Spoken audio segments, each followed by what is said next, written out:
Thanks, the excellent presentation by three keynote speakers. Without further ado, I'd like to invite Professor Kim Sung-han for his some comment and some questions based on what they presented. Okay. Thank you, Ambassador Park, for giving me this wonderful opportunity to speak to distinguished experts. Probably I need to target Ambassador John Negroponte and Ambassador Hubbard because they talked briefly and concisely about the U.S. security policy and Korea-U.S. alliance relationship. I hope Professor An Deok-keun will be talking about some trade and economic related things. As you know, North Korea is now accelerating nuclear and missile capabilities, particularly the ICBMs that can hit the mainland of the United States. Under these kind of worsening circumstances, we are having this kind of a very timely conversation to talk about what we should do, particularly in dealing with the North Korean challenges. In response, as already highlighted by Ambassador Negroponte, United States is gearing up to impose so-called the secondary sanctions to punish some third-party companies, particularly in China, who have been helping North Korea to violate the UN Security Council resolutions and many other kind of unilateral sanctions. So this is kind of the beginning of tougher sanctions. Under these circumstances, as you know, a couple of days ago, the Moon Jae-in government proposed the military talks and the reunion of separated families talks to North Korea. As you might recall, according to the joint statement of Moon Jae-in and Trump summit meeting, there are two interesting sentences, one of which is that the door to dialogue remains open under the quote-unquote right conditions. And the second sentence is that the President Trump expressed the support for President Moon's aspiration to restart inter-Korean dialogue on issues, including humanitarian affairs.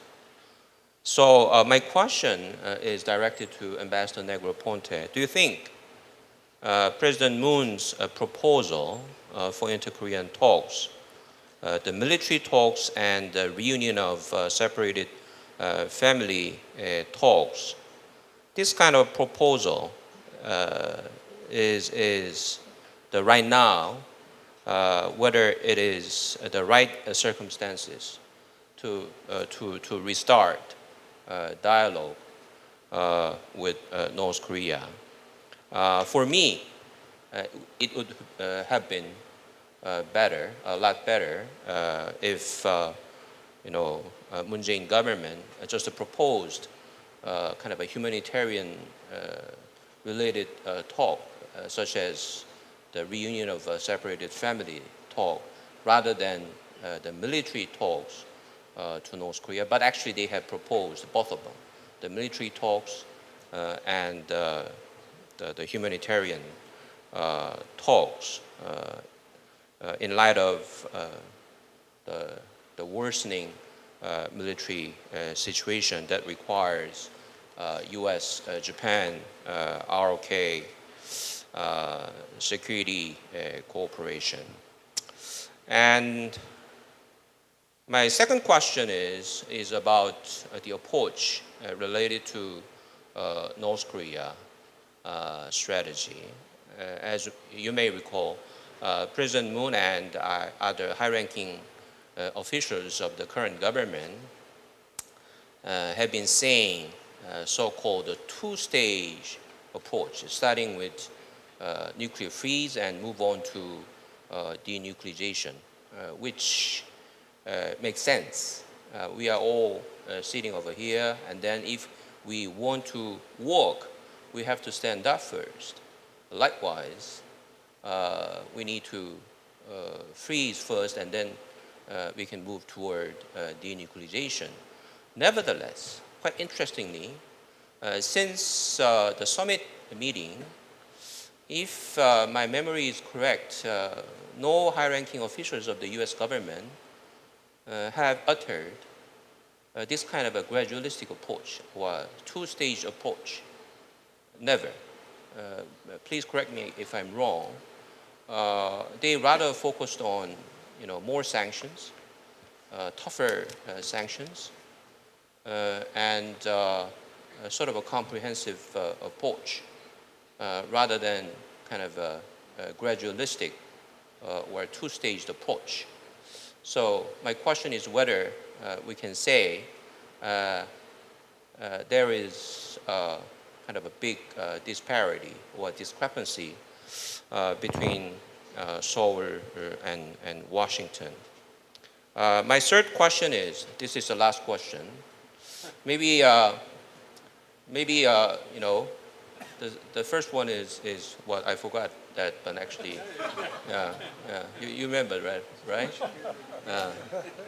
My third question is, under what circumstances do you think the United States will seriously consider the military options? Actually,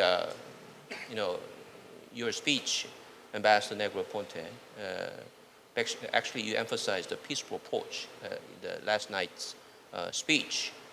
But if you listen to the very responsible authorities of the U.S. government, they have been saying all options on the table, right? Then under what circumstances can we say United States will seriously consider military responses to the North Korean nuclear problem? Thank you. Before Ambassador Negroponte forgot his questions, I think I'd like to invite you first to make some comment. Thank you, and I think I might ask for some assistance also from Ambassador Hubbard, whose memory is better than mine. But with regard to the last question first, because I think that's probably the easiest one to answer, that's a hypothetical question. I mean, clearly, military strength underlines and underlies an important part of the United States ROK relationship. And that alliance and the military strength behind it is a very important element of our diplomatic and political persuasiveness, right? These are two strong countries, both of which, if I understand correctly, what's happening in the ROK, both of which countries have plans to increase their military spending. So I think that, from the point of view of strength and deterrence, that's very, very important. Now, under what circumstances would our leaders resort to military force? I mean, that is something that is going to have to be, if it ever comes to that, is going to have to be decided by them based on the circumstances that exist at the time.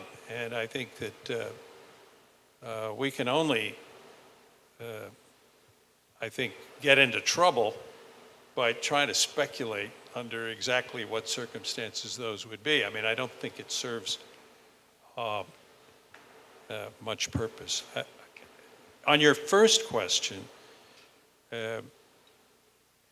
you drew this you referred back to the communique, the declaration that the two leaders made in Washington, and then the fact that the president and the government has now talked about military contacts with the North and addressing the humanitarian question.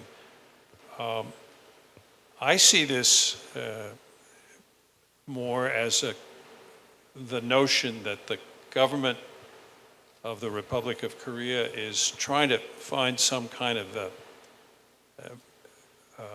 almost like a hotline, some kind of a communication mechanism with military counterparts on the other side as a way of conflict avoidance or conflict prevention, but not some kind of in-depth negotiation or dialogue, but more a question of establishing some kind of contact at a time when North Korea is carrying out some fairly significant military actions, and one wouldn't want to have some kind of miscalculation occur simply because there'd not even been even the most basic of military to military contact, the kind of contact that adversaries and countries historically have maintained to avoid unwanted or unexpected incidents. Maybe I could ask Ambassador Hubbard. I know he's got some thoughts on the second question that he's talked about before, and maybe I could turn that over to him.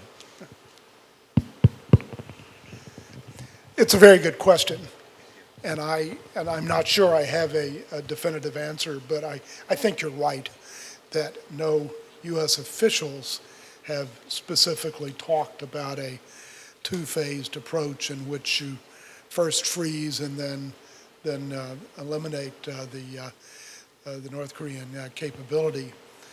I think there are two reasons that many Americans are reluctant to utter the word freeze.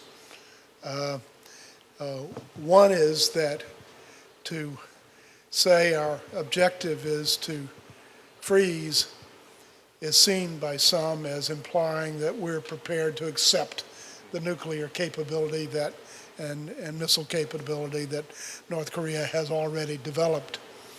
And I think Americans aren't there. And a second reason, I think, is that the Chinese have been actively pushing their form of freeze, which would have the North Koreans freezing their testing and their current activities in exchange for the US and the ROK ceasing large-scale military exercises. And for most Americans, that is a non-starter. The military exercises are the essence of the U.S.-Korea combined military capability. And as your president said in Washington, North Korea's nuclear program and missile tests are a violation of international law in the form of UN resolutions. So I don't think we want to trade something legitimate for something illegitimate, and we don't want to do anything that hampers our alliance in any way. Having said all of that, and back to the question, I think most Americans realize that the only way you're ever going to get to denuclearization, elimination of the programs is for the North Koreans to stop what they're doing. A freeze has to factor in there somewhere. And here I come back to these statements about the right circumstances, the right conditions. I think Americans will be prepared only to think about these things, talk about these things when we see that we're creating the right kind of conditions for productive talks. I'd like to invite Professor Anderkun for your some question, maybe focusing on economic and trade issues. Okay. Thank you very much, Ambassador Park. I'm very honored to join this wonderful session. For the sake of time, let me be very brief about the CORSFTA issue and then raise one question about the TPP. Currently, President Trump target, for example, auto trade problems because the Korea has a huge trade surplus against the U.S. and then in terms of the number, more than 80% of the trade surplus appears to occur in auto industry sector. Reality, Korean side, the tariff used to be 8%, US was 2.5%. This tariff was supposed to be eliminated in the 5th year. So when we export the car to US market, 2.5% tariff was remained for 4 years, and then it was eliminated last year. Korean side, 8% tariff was reduced to 4% instantly, and then remained for 4 years. Last year, it goes down to 0. What happened to Korean exportation to US market? Until 2015, our exportation was increased constantly, but last year, actually, Korean export of car was reduced, dropped down. For Korean side, the US car exportation showed direct relationship with this tariff reduction. When tariff was reduced to 4%, suddenly the exportation was increased, and then when this 4% was reduced to 0%, again, Korean side importation from US was significantly increased. So that was the reality. That is actually the typical case of the trade world. What actually happened was, when we are exporting more of car, it was not directly related to the tariff reductions. What actually happened was, during that period of times, the Hyundai car, Kia car has been significantly improved. They launched the Genesis new brand. They launched the much better, the Grandeur, a new model. So we could export more car, but at the same time, when we export more car to US market, we have to support those commodity exportation with the insurance service, financial service, and then we have to pay patent payment. So we have to import a huge amount of service from United States. That is how US side recorded huge services trade surplus against Korea. At the same time, the Korean companies, after they gain significant the market recognition, Hyundai Kia decided to enter into US market. They made a huge investment in the US. So they created the large number of good quality jobs, especially Hyundai and Kia opened R&D center, basically top quality R&D center in the US market, and that contributes both the US job market and also to the Korean companies to increase their quality of the car. This is exactly a typical scenario of the win-win situation for the mutual trade between two countries by arranging good quality FTAs. Now, the Chorus FTA became the target of this political the battle. We have two systematic issues. The first one is it possible to address trade deficit problem with the Chorus FTA amendment or modifications? Very, very difficult, if it is not completely impossible. Because when we see the NAFTA negotiation objective issued yesterday, then when we follow that NAFTA model, then it will be very difficult to address this trade balance problem. So even though we amend or we modify the Chorus FTA text, it will be very difficult to change, significantly alleviate trade deficit problems from the US side against Korea.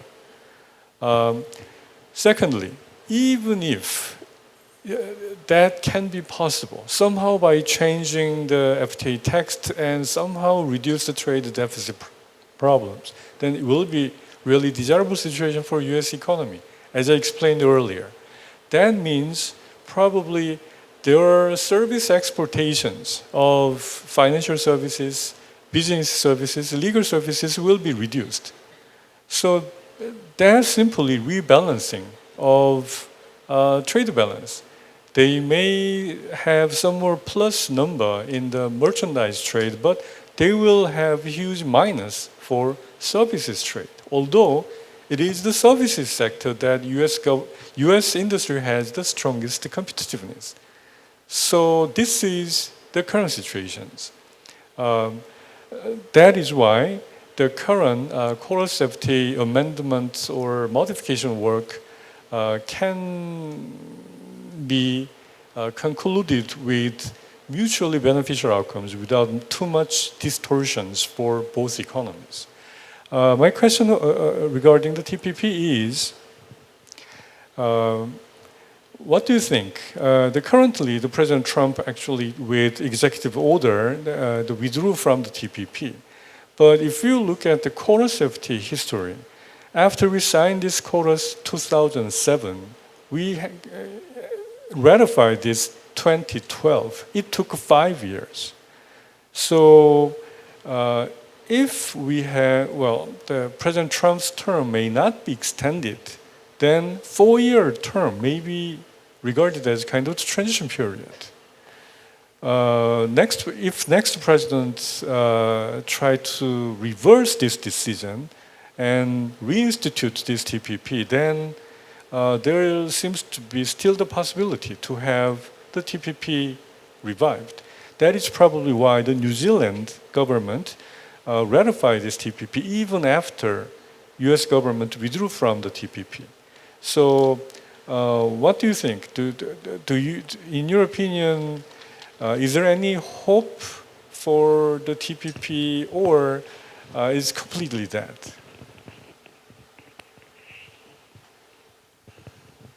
Tom? Well, I think we have to assume that the U.S. will not rejoin TPP during the Trump administration. That seems very unlikely, even though I personally am a very strong supporter of TPP. I was a very strong supporter of COROS during the period after it was signed and the ratification over 2 administrations. I testified several times on Capitol Hill and was part of the business coalition supporting it. So I think COROS is a great agreement, our best agreement. I do think the Koreans have failed to implement it fully in some areas. One that stands out is legal services. The pharmaceutical industry is not altogether happy. There have been issues over trans-border data transmission and this sort of thing. But, to my mind, we've been having this great debate in the United States over health care. Repeal and replace Obamacare seems to be the slogan, and that seems to have failed. I don't think the best thing to do for COROS is to repeal and replace. I think the best thing to do is to review, consider carefully the pros and cons, and based on that examination, fix things that need to be fixed, that can be easily fixed, but keep that basis. And I think the arguments, I don't disagree with any of the arguments that you made, although personally it's the first time I've heard anyone explain this close connection between auto exports and service imports. I actually have had the pleasure of, I was personally at the opening of the Hyundai auto plant in Alabama, of the Kia auto plant in Georgia, and I actually went to the opening of that R&D center in Ann Arbor, Michigan that you talked about. So I followed this industry very closely, and I think, I don't know the current statistics as to what proportion of the automobiles that are carrying Korean name tags are made in the United States, but I think the more of them that are, the more content made in the United States, more jobs are created, and more Trump will be it will be possible to explain these things. So you make good arguments. I think that ought to be part of your government's discussion in the talks that we're going to have. Back to the TPP, I think you need to bear in mind that Hillary Clinton also opposed TPP during the campaign, even though she had supported it as Secretary of State, and a lot of people hoped that she would maintain it if she had been elected president, change her position if she'd been elected president. But there's a lot of opposition to TPP in the American body politic. I know that New Zealand is moving forward. The Japanese are trying to keep TPP alive in some way. I hope it comes back. I won't comment on whether I hope Trump wins re-election or not, but that may be obvious from some of the other things I've said. But I do hope the concept of TPP is not dead. I think it's a very important one. Would you like me to comment on TPP? Oh, I think the U.S. missed a good opportunity to expanded trade benefits all economies. So I think the U.S. would have created more jobs, and it would have been better for every country in the region. I think some countries would have benefited a lot more. Vietnam was, I think, the biggest potential benefactor. But if I can just go to a deeper reason, the U.S. is going to have a trade deficit, a global trade deficit, because we don't save enough, and we spend too much, we invest too much, actually. So it's going to be a trade deficit with somebody or some group of countries, and our largest trade deficit is with China. Eliminating the trade deficit with Korea won't solve the basic macroeconomic problem where the U.S. households, governments don't save enough. Now I have more than 25 questions. So I clustered, in some major, parts. So first of all, I'd like to read 2 or 3 questions to Ambassador Negroponte and Ambassador Herbert, and then there's some common questions. First question to Ambassador Negroponte is that should the U.S. have been more vocal in criticizing China's economic coercion of vis-a-vis Korea over THAAD? That is the first issue. And then I didn't understand them. I'm sorry, I just didn't usually understand the entire recently question.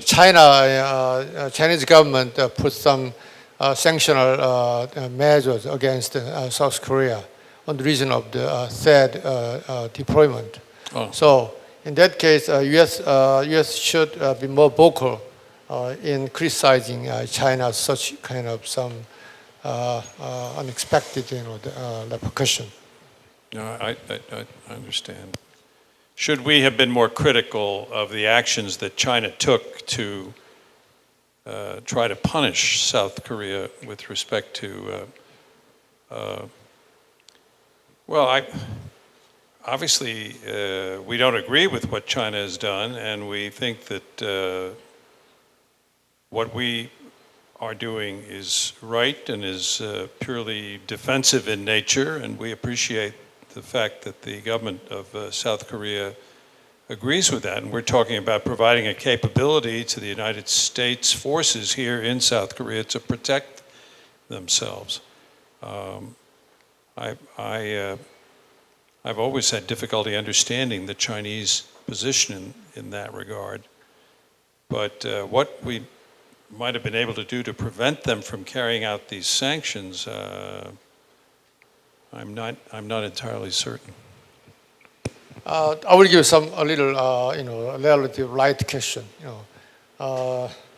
If you have any hindsight, if you look back your, almost 40 years, public service, career, if there's any one or two occasion which you could have differently approached toward North Korean policies. Can you remember or can you specify at some individual instant or occasion? Where we might have done something different vis-a-vis Korea? Well, North Korea. North Korea, yes. Well, you know, history. The thing is, you don't get to do these things over.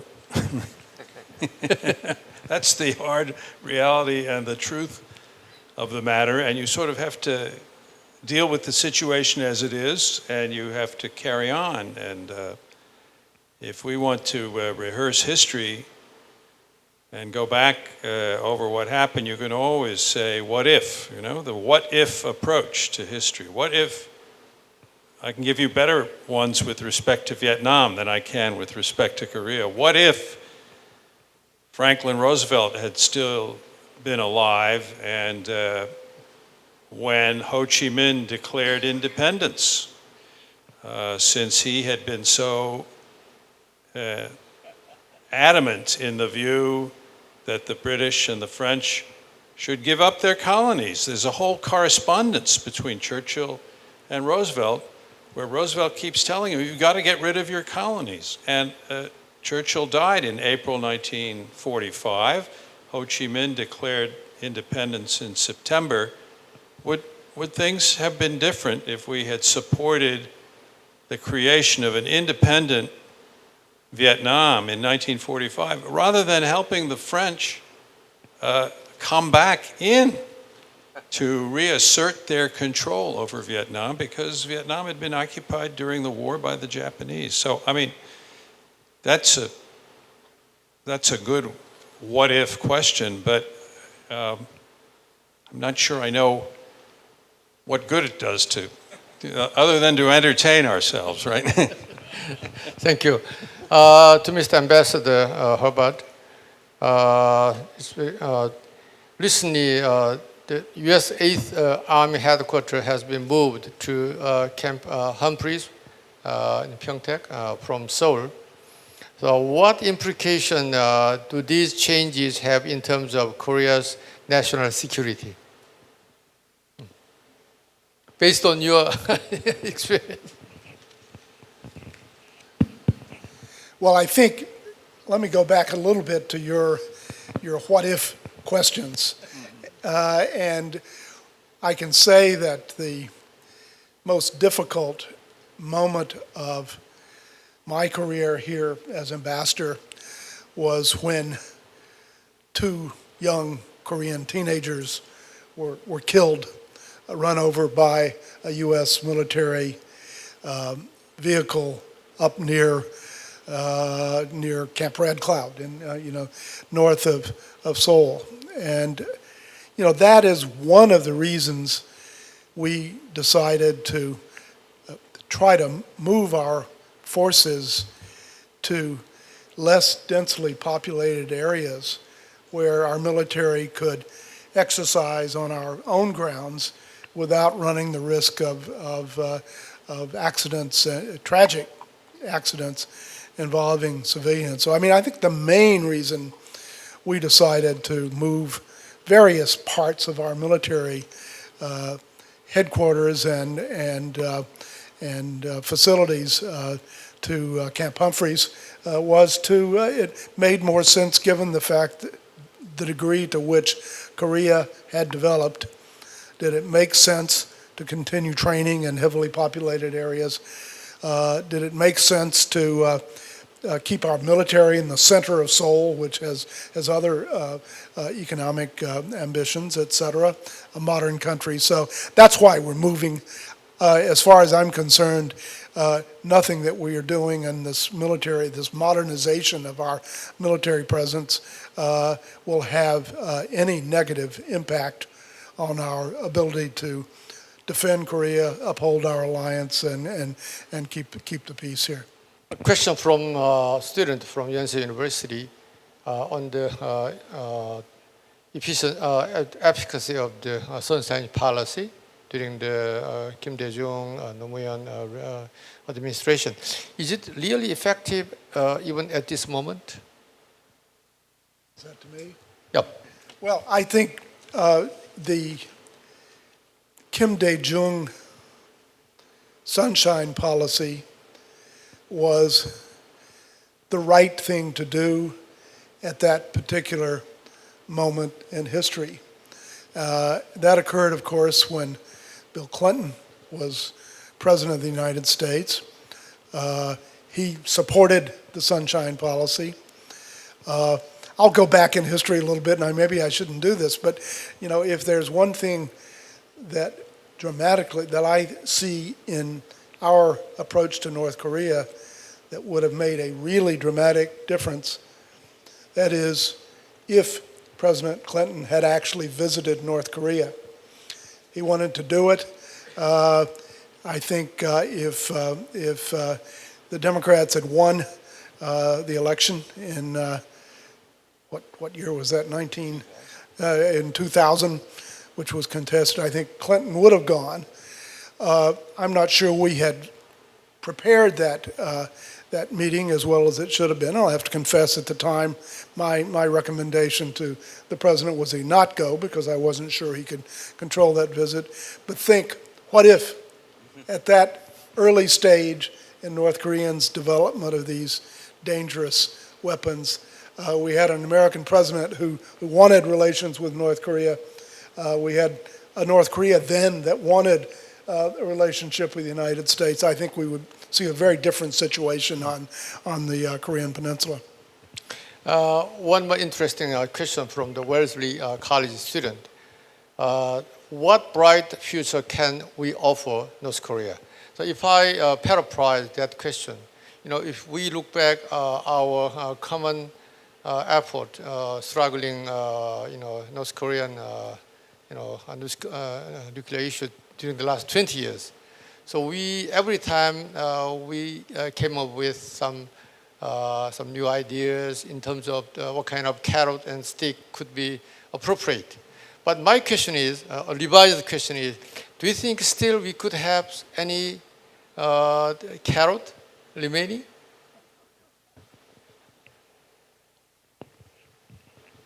I think in line actually with what Ambassador Negroponte has been saying, we have to be able to offer a brighter future to North Korea if it gives up its nuclear weapons program. That has to be part of the decision that they made.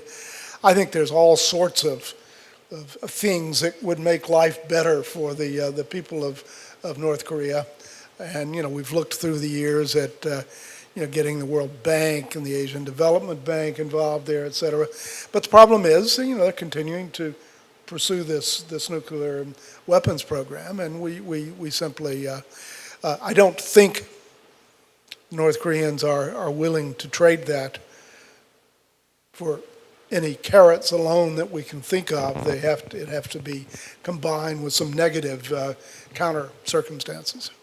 Let me add something here, because I remember when I was working for President Bush, and he recounted to me one time a conversation that he had with Jiang Zemin of China, and he really wanted to be sure that President Jiang Zemin understood what our intentions were with regard to North Korea.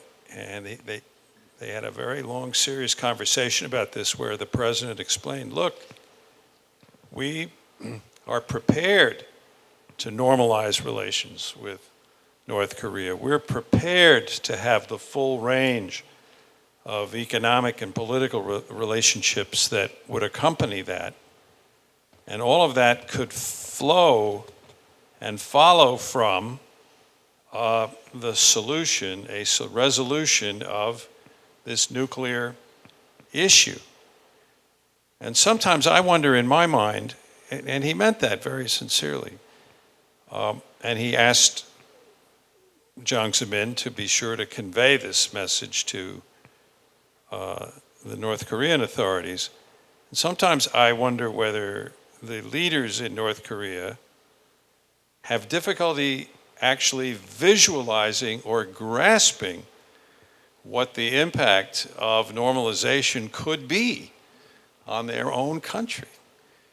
And because they have difficulty grasping that or imagining it, they limit themselves and confine themselves to carrying out the old policies.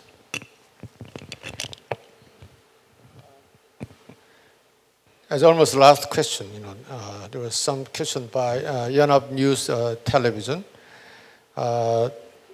Is any response from the U.S. side on recent Korean government's suggestion to have South-North military authorities dialogue? Is any? Yeah, whoever. No, I think part of the problem with this is the use of the word dialogue, which to Americans kind of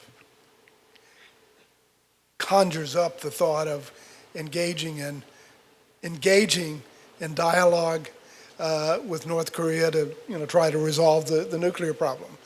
When, as Ambassador Negroponte has said, what I think we have heard from Korean government officials here is that what is really intended is to try to restore some kind of military-to-military communication on Panmunjom as a means of reducing tensions and perhaps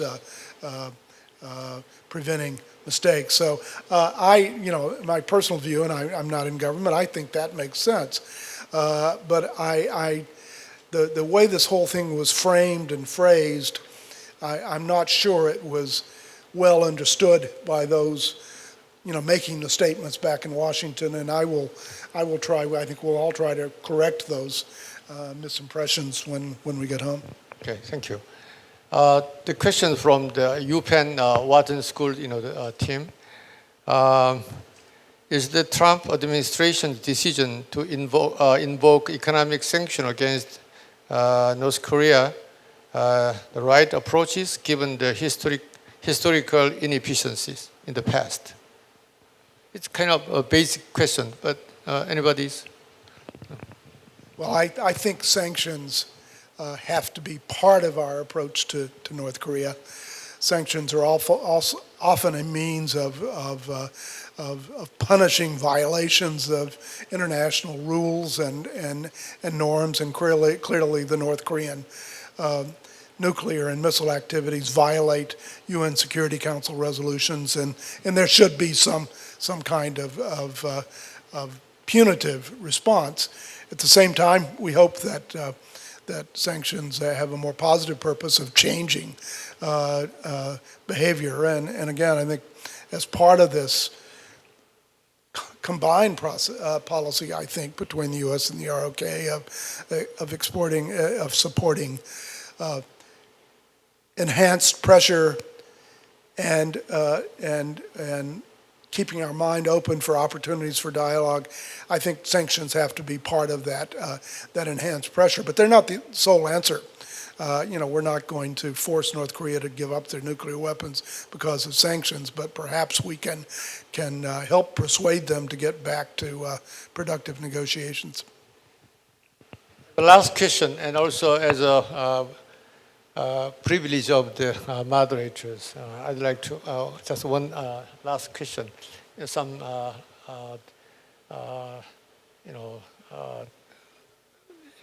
including some other questions in terms of the clustering. That is Chinese issues. The conventional conviction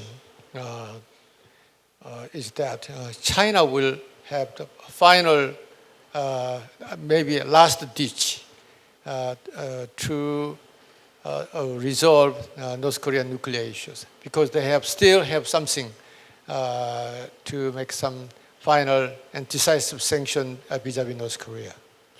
But I heard some, if my memory is not is correct, you mentioned that the Chinese role is a little exaggerated. So I want to get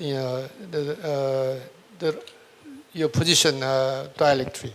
That is my first question. And then related issue is that recently the Russia is increasing its roles in dealing with North Korean nuclear issues. For example, I got information that, there's some report that North Korea diversified their source of crude oil import, 100% from China, to partial the import from Russia, maybe around 10 to 15 percentage of total the amount of the crude oil import. So you have some better ideas how we could engage Russia to make more cooperative in these issues.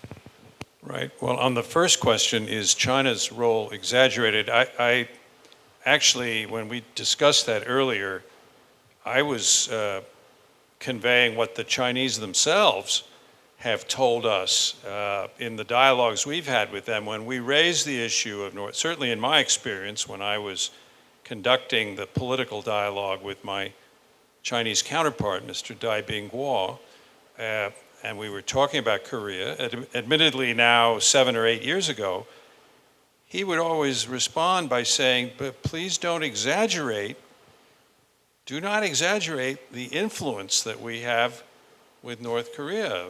They are, I think China somewhat views North Korea as a difficult client, if you will, and not that easy to influence its behavior. And he had many years of conducting dialogue with North Korea. So I just think we have to take that into consideration when the Chinese say, don't think that we can just accomplish anything we want in regard to the situation in North Korea. Maybe they do have some ultimate kind of leverage, but as you know, what they normally say about that is we don't want, by exerting extreme leverage, we don't want to destabilize the North to the point that it causes so much internal disruption and turmoil that there is a flow of refugees out of the country